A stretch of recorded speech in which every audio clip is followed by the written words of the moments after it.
Hello and welcome to Vertex News Hub. Today's report focuses on a detailed fact-check of United States President Donald Trump's recent public statements, delivered during a wide-ranging interview with the U.S. political outlet Politico at the White House, followed by a 90-minute rally-style speech in Pennsylvania. Across both appearances, President Trump made strong claims regarding the U.S. economy, inflation, fuel prices, immigration, Venezuela, drug trafficking, transgender healthcare, and his level of support among Black American voters. These claims have drawn widespread attention and controversy. In this broadcast, we will walk through what President Trump said, and then examine verified data, official records, and findings from established fact-checking organizations to assess the accuracy of those statements. President Trump's interview with Politico took place on Monday at the White House. During the discussion, he described the state of the U.S. economy when he returned to office for his second term, asserting that he inherited what he called a total mess from former President Joe Biden. According to Trump, inflation was at historic levels, prices were at all-time highs, and fuel costs were severely elevated when he assumed office. He reiterated these claims the following day at a rally in Pennsylvania, telling supporters that he had inherited the worst inflation in the history of our country. Trump further claimed that gasoline prices had fallen dramatically under his leadership. He told Politico that fuel prices had reached between $4.50 and $6 per gallon in some states before his return to office, and said that prices had since dropped to as low as $1.99 per gallon in several states. He framed these changes as evidence that the economy was now thriving under his administration. However, according to Philadelphia-based nonprofit factcheck.org, these claims do not align fully with historical economic data. While inflation did rise significantly during President Biden's term, it did not reach the worst levels in U.S. history.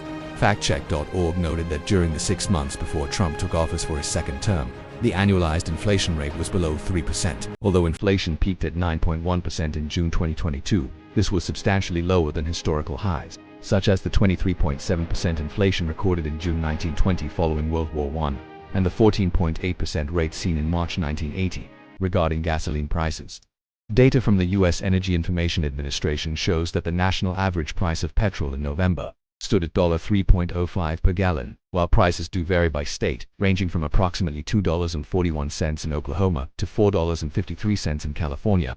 The $1.99 figure cited by Trump represents isolated cases at individual stations and not statewide or national averages. Fact-checkers have described Trump's portrayal of fuel prices as misleading rather than entirely false. During the Pennsylvania rally, President Trump shifted his focus to immigration, launching a harsh personal attack on Democratic Congresswoman Ilhan Omar of Minnesota.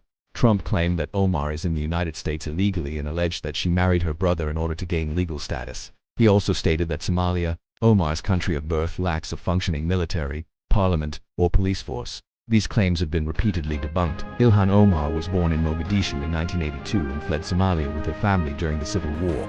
After spending several years in a refugee camp in Kenya, her family was granted asylum in the United States in 1995 under U.S. law. Refugees who are granted asylum receive lawful permanent resident status and are eligible to apply for citizenship after 5 years. Omar became a U.S. citizen in 2000 at the age of 17. Somalia does, in fact, have a military, a parliament, and a police force, despite ongoing instability and security challenges. Claims that Omar is in the U.S. illegally or married her brother have circulated in right-wing circles since 2018. Omar has categorically denied these allegations and provided marriage and divorce records to the Associated Press. No verified evidence supports the claim that any of her former spouses are related to her. Trump also repeated controversial claims about Venezuela during his Politico interview, asserting that Venezuelan President Nicolas Maduro deliberately sends drugs into the United States. He defended U.S. military strikes on Venezuelan boats, claiming that each strike saves 25,000 American lives. These strikes, which began in September, have resulted in more than 80 deaths. The Trump administration has not presented evidence that the boats struck were carrying drugs or were linked to drug cartels. Additionally, international drug trafficking data does not support the claim that Venezuela is a major source of U.S.-bound narcotics. According to the United Nations Office on Drugs and Crime, the majority of global cocaine production originates in Colombia, Peru, and Bolivia. U.S. Drug Enforcement Administration data indicates that approximately 84% of cocaine seized in the U.S. originates from Colombia, with no significant role attributed to Venezuela. At the Pennsylvania rally, Trump also made claims regarding transgender healthcare, stating that Democrats want transgender for every member in your family. There is no evidence to support this claim.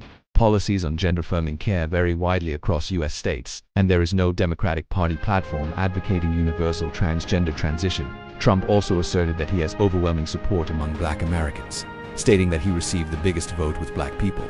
While Trump did improve his performance among Black voters in the 2024 election, securing approximately 20% of the black vote. The majority of black voters supported his opponent, Democrat Kamala Harris. In summary, a detailed examination of President Trump's statements during his Politico interview and Pennsylvania rally reveals a pattern of exaggerated, misleading, and in some cases demonstrably false claims. While certain assertions contain elements of truth, many lack proper context or contradict verified data from government agencies and independent fact-checking organizations. As political rhetoric intensifies, especially ahead of future elections, fact-based analysis remains essential for public understanding.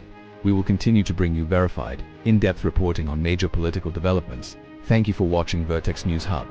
Stay informed, and we'll see you in the next update.